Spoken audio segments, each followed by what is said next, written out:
नमस्कार दोस्तों, आज हम क्लास 10th सीबीएसई के पॉइंट ऑफ व्यू से बहुत इम्पोर्टेंट कुछ अनुच्छेद करेंगे जो हर बार बोर्ड के एग्ज़ाम्स में आते ही आते हैं। इनमें से कोई ना कोई एक इस बार भी आएगा ही आएगा। प्रश्न: निम्नलिखित में से किसी एक विषय पर संकेत बिंदुओं के आधार पर लगभग 150 शब्दों में अनुच्छेद लिखिए। क. परोपकार। परोपकार का अर्थ महापुरुषों एवं प्रकृति के उदाहरण, सामाजिक जीवन में परोपकार आवश्यक क्यों। ख. जिंदगी जिंदादिली का नाम है, भूमिका, नवीन दृष्टिकोण और निष्काम कर्म। और तीसरा है स्वस्थ जीवन का राज। संकेत बिंदु है स्वस्थ जीवन की परिभाषा, स्वस्थ जीवन के उपाय और आवश्यकता।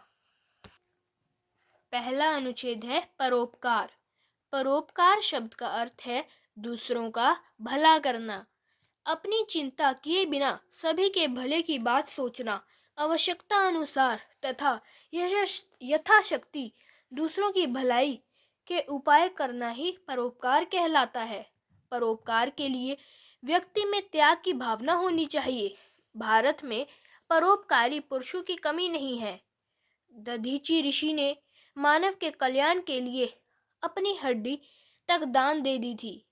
बुद्ध, महावीर, अशोक, गांधी, अरविंद जैसे महापुरुषों के जीवन परोपकार के कारण ही महान बन सके हैं। प्रकृति का तो काम ही परमार्थ के लिए है। वृक्ष से फल, नदी से जल, प्रकृति के परमार्थिक स्वभाव के कारण ही हमें प्राप्त हैं। सामाजिक जीवन में सभी व्यक्ति एक दूसरे पर आश्रित हैं। उन्हें हमेशा एक दूसरे के सहयोग की आवश्यकता पड़ती है। एक व्यक्ति दूसरे व्यक्ति के लिए कुछ करता है, यही मानव स्वभाव है। यदि मनुष्य में परोपकार की भावना न हो तो मनुष्य और पशु में कोई अंतर ही नहीं रहेगा। अब हम दूसरा अनुच्छेद करेंगे। इसका विषय है जिंदगी जिंदादिली का नाम है। जीवन का अर्थ है जोश, उत्साह और हिम्मत। कहा भी गया है कि जिंदगी जिंदादिली का नाम है। मुर्दा दिल क्या खाक जिएगा। हिम्मत, हलचल और साहस जीवन की निशानी है। जो लोग हमेशा उत्साह में रहते हैं, उनकी जीवन जीने की शैली मनोरम होती है। वर्तमान में लोगों का जीवन के प्रति नजरिए में परिवर्तन आया है। अब लोग जीवन के हर खतरे को चुनौती समझकर जीते हैं। उनके जीवन का हर क्षण उत्सव सा बना रहता है। वह अपने मन में स्फूर्ति और नवीनता का अनुभव करते हैं। गीता के उपदेशों में भी यही कहा गया है। निष्काम कर्म व्यक्ति का मुख्य उद्देश्य होना चाहिए।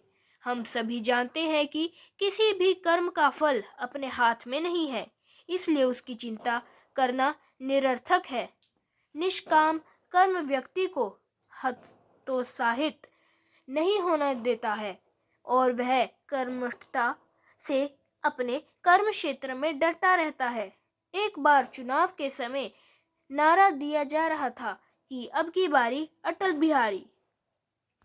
पत्रकार ने वाजपेयी से पूछा कि अगर इस बार आप चुनाव हार गए तो क्या होगा।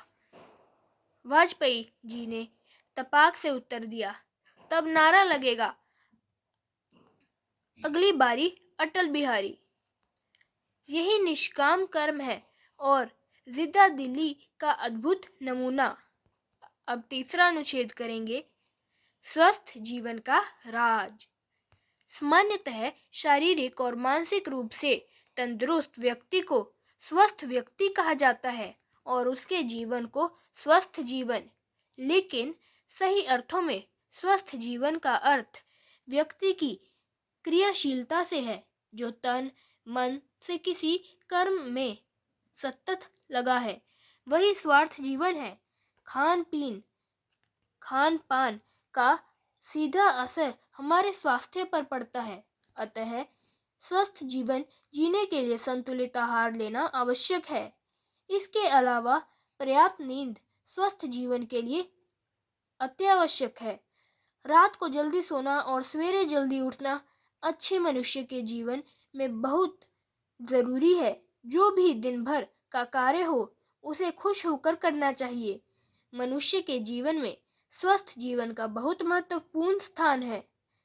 स्वस्थ मनुष्य ही सामाजिक उत्तरदायित्वों का निर्वाह करता है। इसलिए व्यक्ति का स्वस्थ रहना न केवल उनके जीवन के लिए बल्कि सामाजिक जीवन के लिए भी आवश्यक है। अब हम बाकी अनुच्छेद करेंगे। नाटक मंचन के दौरान जब मैं अपने संवाद भूल गया। ख. वर्षा की पहली फुहार। और ग. समाचार पत्रों का कोई विकल्प नहीं। उत्तर: नाटक मंचन के दौरान जब मैं अपने संवाद भूल गया या भूल गई। मेरी मनःस्थिति: विद्यालय का वार्षिक उत्सव का दिन आया और मैं जयशंकर प्रसाद जी के सकंदगुप्त नामक नाटक में अभिनय के लिए मंच पर आने के लिए पर्दा खुलने का इंतजार करने लगा। पहले सुकंदगुप्त नामक पात्र ने प्रवेश करना था और फिर मैं पूर्णगुप्त के पात्र में था। मन में बहुत घबराहट थी कि मैं ऐतिहासिक नाटक में ठीक से अभिनय कर पाऊंगा या नहीं। इस बीच घबराहट के कारण मैं अपने संवाद भूल गया। मैं संवाद याद करने का प्रयास करने लगा परंतु संवाद थे कि याद ही नहीं आ रहे थे। इस बीच पर्दा उठा और सकंदगुप्त ने अपना संवाद बोला।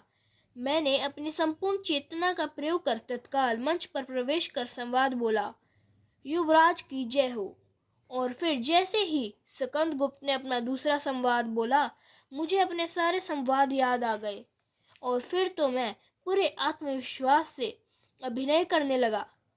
दर्शकों का उत्साहवर्धन। पहले अंक के अंतिम संवाद पर अभिनय करने के उपरांत जब मैं नेपथ्य में आया तो देखा कि हम दोनों पात्रों की दर्शकगण भरपूर प्रशंसा कर रहे हैं। मुझे यह जानकर हैरानी भी हुई कि नाटक देखने के लिए अनेक गणमान्य लोग विद्यमान थे। सभी प्रकार हमारे अभिनय से प्रभावित थे। सफलतापूर्वक नाटक की समाप्ति। नाटक के छठे अंक तक दर्शक अपने अपने स्थान पर जमे रहे। इस अंक में देवसेना का अभिनय तो दर्शकों पर अमिट छाप छोड़ गया। अगले दिन अखबार में जो इस नाटक की समीक्षा छपी उसमें मेरे अभिनय की भी सराहना की गई थी। दूसरा है वर्षा की पहली फुहार। तन मन की प्रसन्नता। एक सप्ताह में भीषण गर्मी पड़ रही थी।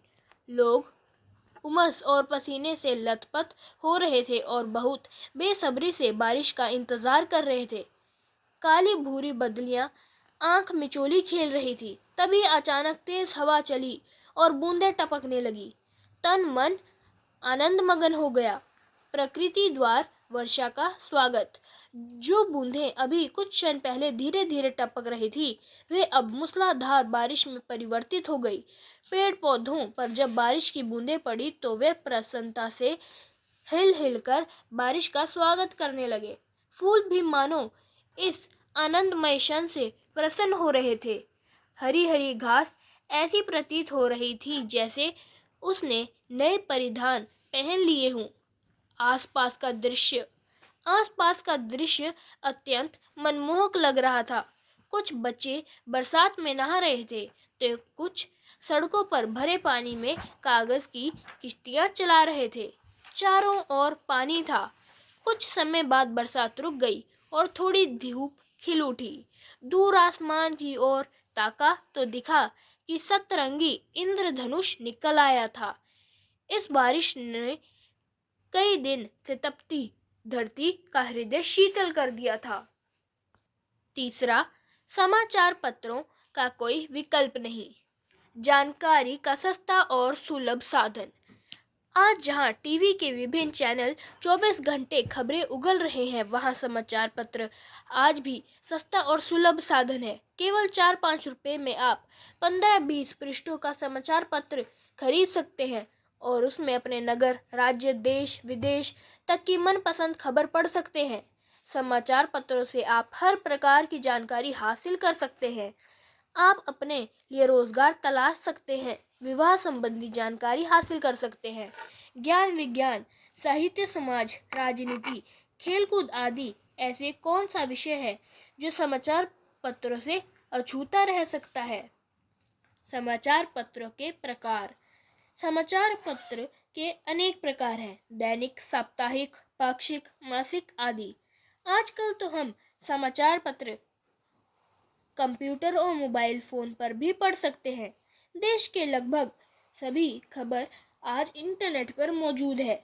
समाचार पत्र का एक और रूप आजकल देखने को मिल रहा है, वह है भित्ति समाचार पत्र। भित्ति समाचार पत्र से आशय है ऐसे समाचार पत्र है जिसमें 2-4 कागज हाथ से लिखकर सार्वजनिक स्थलों जैसे स्टेशन, पार्क, सड़क या बस स्टॉप पर चिपका दिए जाते हैं। जिस भी सूचना या समाचार को आम लोगों तक पहुंचाना होता है वह इस माध्यम द्वारा आसानी से पहुंच जाता है, क्योंकि आते जाते प्रत्येक आदमी की दृष्टि इस पर अवश्य पड़ती है। समाचार पत्रों के लाभ। वास्तव में समाचार पत्र हमारी मानसिक भूख को शांत करने का एक कारगर माध्यम है।